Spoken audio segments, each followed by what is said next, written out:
Hey guys, welcome back to the channel, and another episode of the series that still has yet to be named. It will have a name eventually, but the second episode is not it. Before I get into today's video, I just want to thank you guys so much for your love and support on my Total Drama video.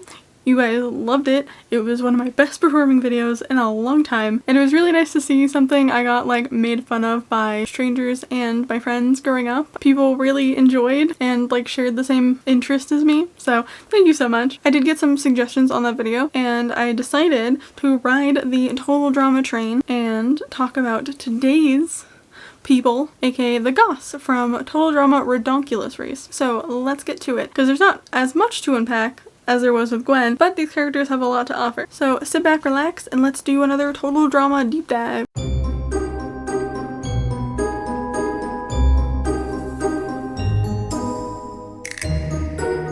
So to give a little context, Total Drama Ridonculous Race was a sort of spin-off series in the Total Drama universe. It's basically a cartoon version of The Amazing Race, where teams of two do challenges around the world, and by the end of it, only one team wins. In this show, we're going for $1 million. I really like this show because there was a wide range of characters, parents and their kids, best friends, and of course, couples. Obviously for this video, I will only be discussing the Goths, but an honorable mention to Noah and Owen, who are on a team together in this, and the only OGs from the original cast. Oh wait, there's Jeff too. I don't like Jeff. Anyway, let's talk Goths. We start by meeting the lovely team on a bus.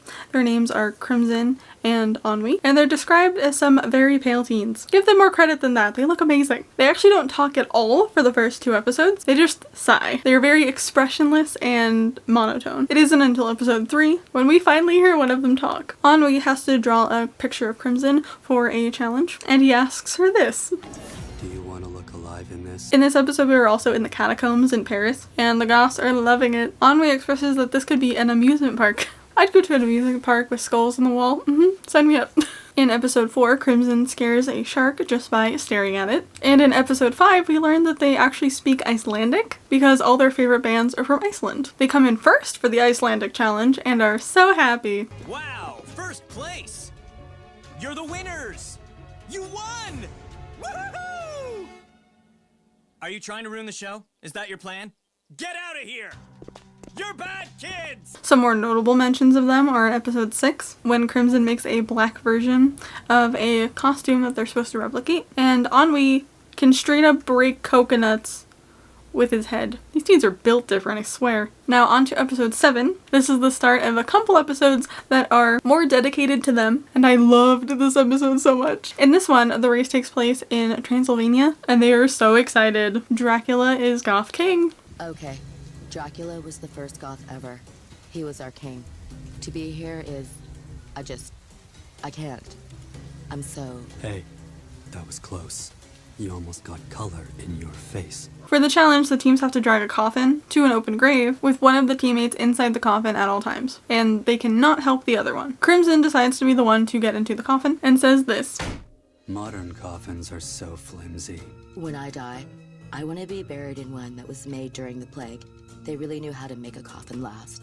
So true. They end up getting 6th place in this challenge, but get a 10-minute penalty because Crimson got out of the coffin and switched places with Ennui so he could experience what it was like to be in the coffin. With the penalty, this ends up putting them in 12th place for the challenge, but they say it's totally worth it. Ennui says he's never felt more alive while being in a coffin, and they both smile for the first time. It's actually really cute. The next couple episodes are just more notable mentions, but in the next episode after the Transylvania episode, they say this. Leaving Romania is tough. But leaving Romania to go to a tropical paradise full of sunshine and happiness. Crimson paints a hula skirt black with a marker. The dedication is real. And in episode 10, she also frees a box full of bats. You go, girl. They were gonna get deep fried anyway. Episode 11 is probably my favorite of the season. This is probably the episode that's centered around them the most. We get so much lore from them in this episode. Starting off, for this episode, we are in Finland, which we find out from the Goths that being Goth here is mainstream. Finland is a paradise. They have 4 months of almost total darkness. And Goth is mainstream. This guy ran for office. and won. One of the challenges requires them to go into a sauna for an extended period of time, and their makeup literally starts melting off of their face. As soon as they realize, they freak out and run out of the sauna. No more than like 2 minutes later, they get accidentally pushed into a river. When they emerge on the other side, their makeup has completely come off and their wigs have come off.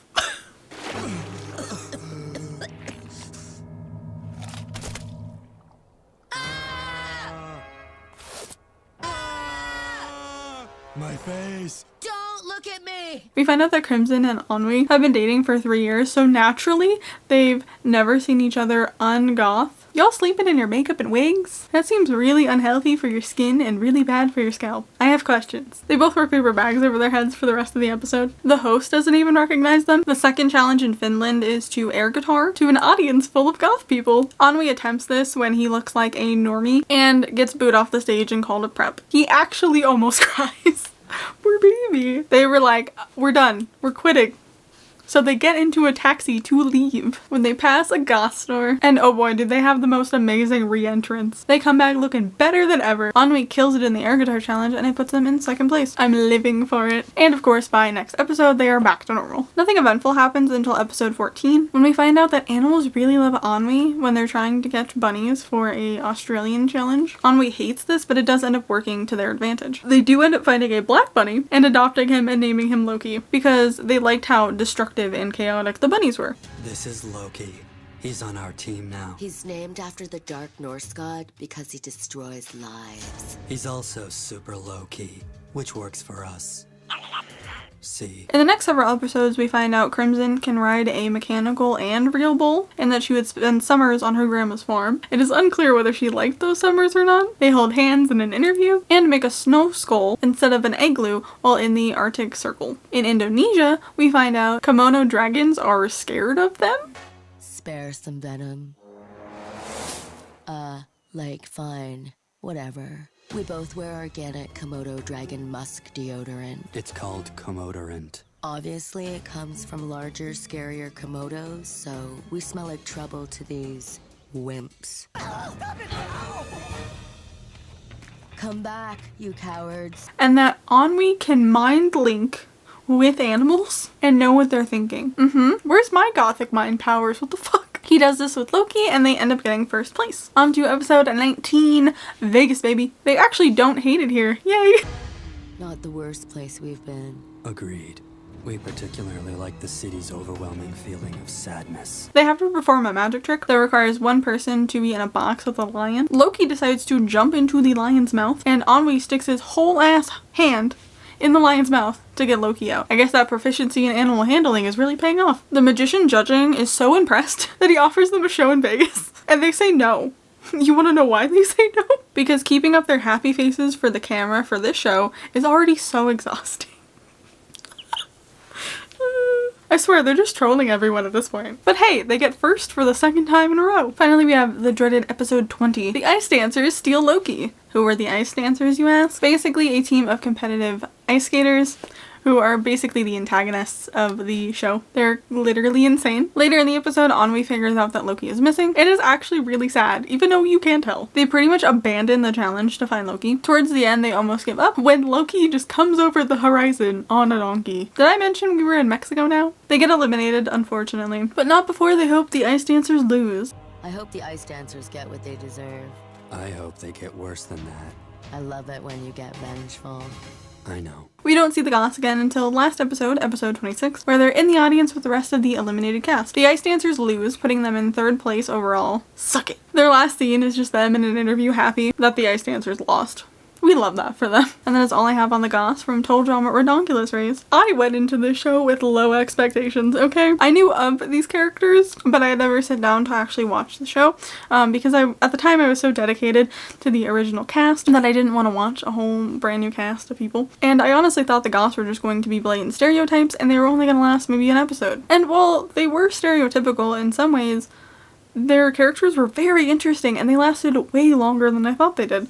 They lasted a majority of the season, and I think they had a fair shot at winning if the ice dancers didn't fuck them up. But yeah, overall, I ended up really enjoying the show. It was like a breath of fresh air after binging the first 3 seasons of Total Drama. I also liked that instead of it being a parody of Survivor, it was a parody of The Amazing Race, another show I also enjoyed growing up. But yeah, I overall really enjoyed this show, and I loved learning about them. They were really interesting characters. They had a lot more to them than I thought. But as always, let me know what you guys think in the comments. And once again, thank you so much for your support on my last Total Drama video. I hope you enjoy this video just as much, because I definitely had just as fun making it. And of course, leave suggestions for who you want to see next for this series, and also possibly a name. I do have plenty of characters I want to cover, but if you guys definitely want to see someone first, let me know. But yeah, if you guys like this video, be sure to give it a thumbs up and hit the subscribe button. I post new videos out every week, so don't forget to hit the notification bell so you never miss another upload from me, and I will see you guys in my next one. Bye!